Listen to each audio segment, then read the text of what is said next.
is, can you protect my daughter? Can you protect my daughter? I'm going to go ahead and play this clip. The protector first. So number one, it's not so much about the gun. I need to know if you can make good decisions. How are you at making good decisions when gets a little rough? You know, when you're out with my daughter and another dude's talking a little bit of he might be a couple inches taller than you. Are you good with just removing my daughter from the situation, right? And getting in the car and getting the phone? Or are you going to sit there and try to measure what you finna do? Can you make good decisions? I don't care if you own a gun or not. Can you make good choices? Are you going to keep her safe? What's your situational awareness like? Opening the door. Are your eyes open or are you on your phone? That's what I want to know. Are you capable of protecting my daughter? All right, so I know some of the men on the panel have who all had daughter on the panel? I know Humble Dad do, Be Mad, Trigger Mike. Yep, for sure. Louise, you ain't got no kids? Not yet. Yeah. Man, must be nice. Must be nice. I don't even know what that even feel like. It's been so long. And Shane, you don't have no girls, right? You got boys? Got boys. Are you done, Shane? You don't know. I have more kids. I you know, if I meet a woman that desperately really wants to have more children, I don't mind extending my legacy. I can afford it. So it's up to whoever I meet. Okay. I think this is an important conversation, especially for the men that have daughters. Can you protect my daughter? I just played the clip. It gave a little context. Let's go ahead and dive right into it. I'm going to go ahead and start with you first, Humble Dad. What are your thoughts about that? I think it's important for, first of all, men to be involved in their daughters' lives, obviously. And that conversation should be had as it relates to what does it look like? You're saying you're going to protect my daughter. Yes, as he said, I don't want you to say that you're going to fight the dude or whatever. I mean, if it comes to that, obviously that's what's going to take place. But are you able to get her out of the situation is also a form of protection because you want to be able to make it home safe and sound. So there are some other additional questions that I would ask as it relates to protection. You know, what's the game plan in 5 years? What's the game plan in the next year? Are you seeking the hand of my daughter, or are you just trying to find ways to have sex with her?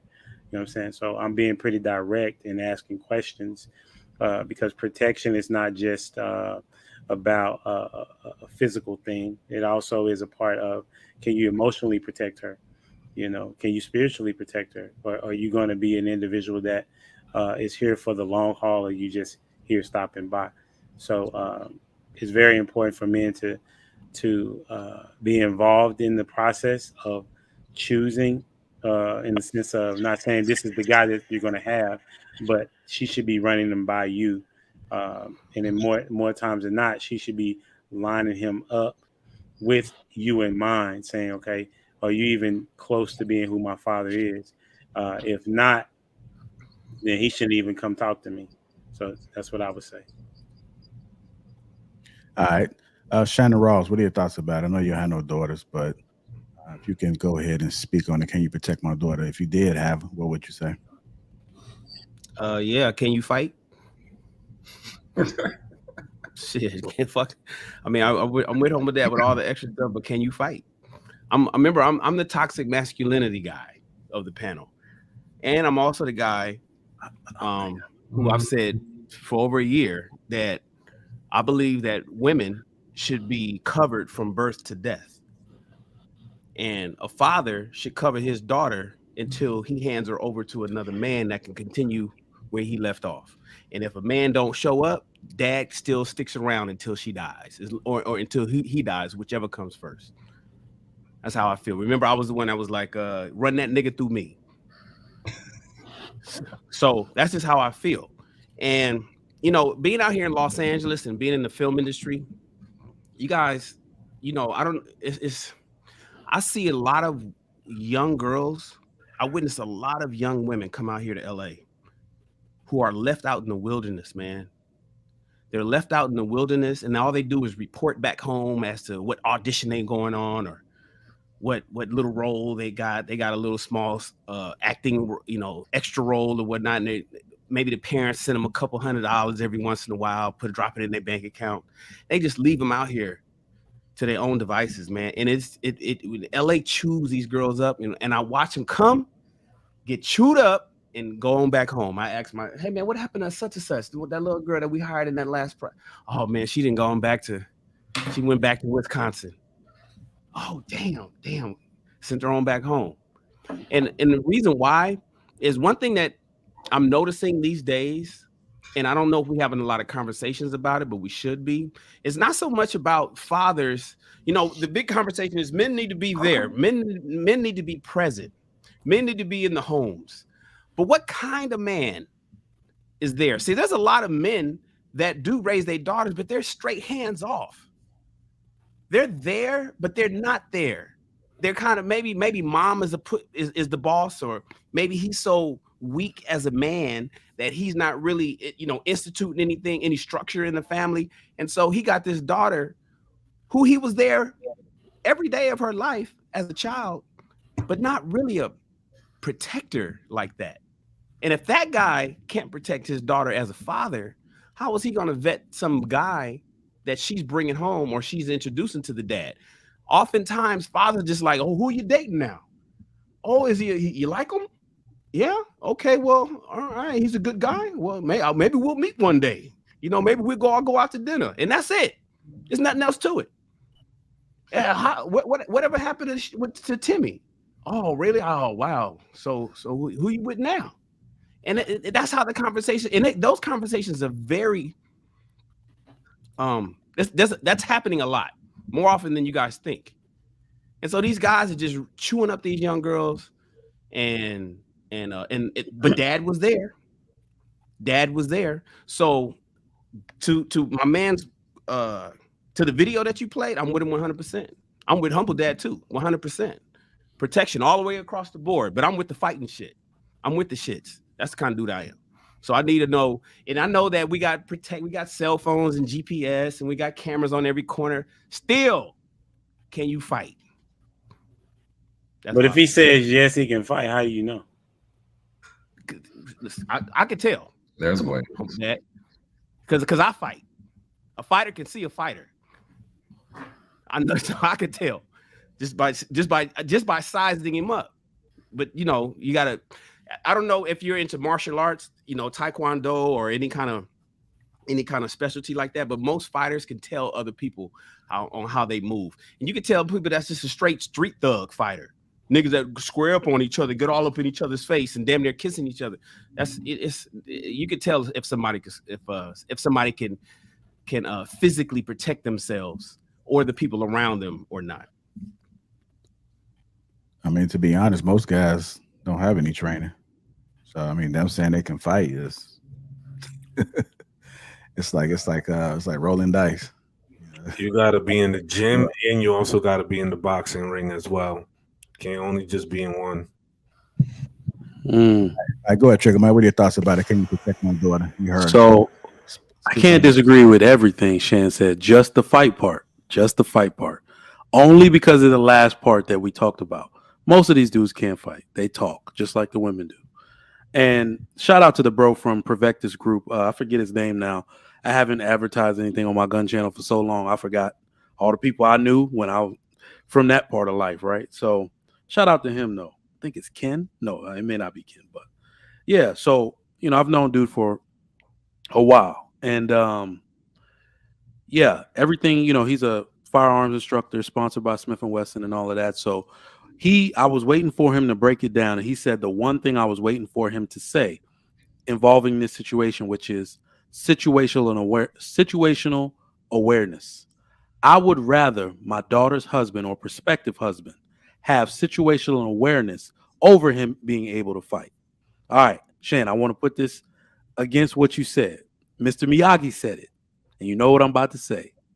The best defense is no be there. Nah. The best defense is no be there. Okay, so what he highlighted in that monologue was a man's tendency to deactivate his instinct. That's the modern man. It's not really his fault. Many of them were raised by mothers who spent 18 years doing exactly that, learning how to deactivate a man's instinct so he thinks more like a woman, he becomes more sensitive, and he doesn't react the way a man is supposed to these situations. The other end of it is he highlighted the tendency for women to choose the wrong partners. Every man is not eligible for a woman, period, if he cannot protect her, right? So I want to know from my daughter's prospective husband, what is your situational awareness? One. And the second part about that is when you need to protect your wife or your woman, don't even look at it like it's just her. It's your entire family. You need to protect them when you're not even there.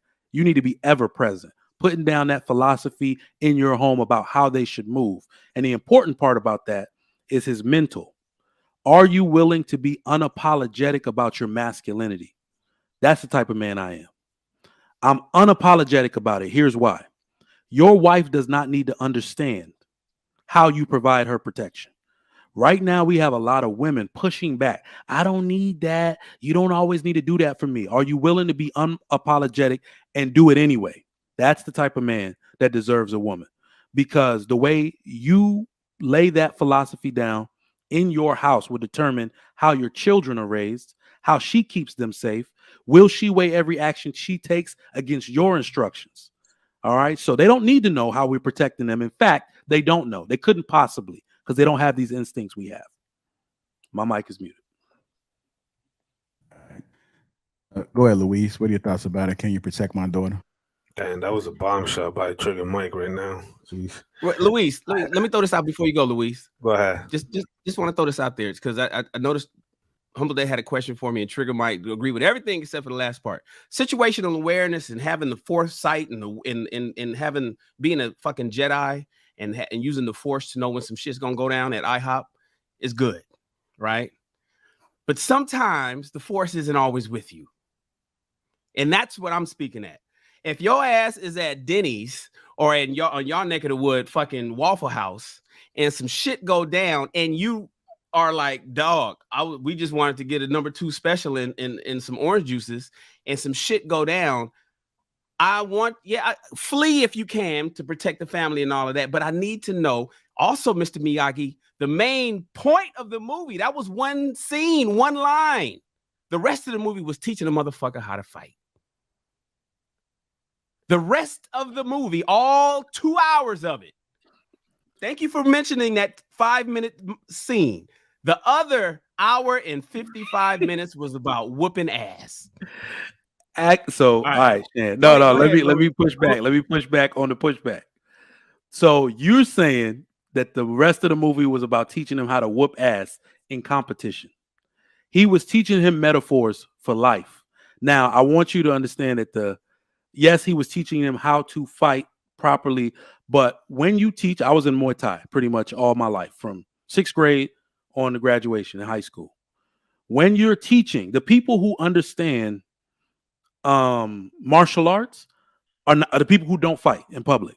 Those are the people who don't fight in public. The issue that I'm having is that the average person does not know where their aggression is supposed to start and end. That's where I'm having the issue with it, because I think fighting is actually instinctual for a man. If you know that you have to protect and all you have is hands and feet, that's usually what we see when most people fight it.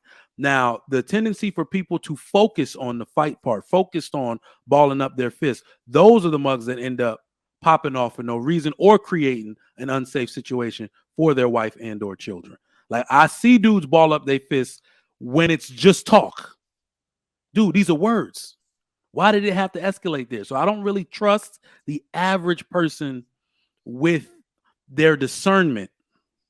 I don't trust them, because everything becomes a fight if you're focused on fighting. I'm focused on getting the hell out of there and avoiding the fight altogether, because I was about to say I'm capable of ending the whole fight, and I don't want to go to jail behind that or even have to pay for a lawyer, right?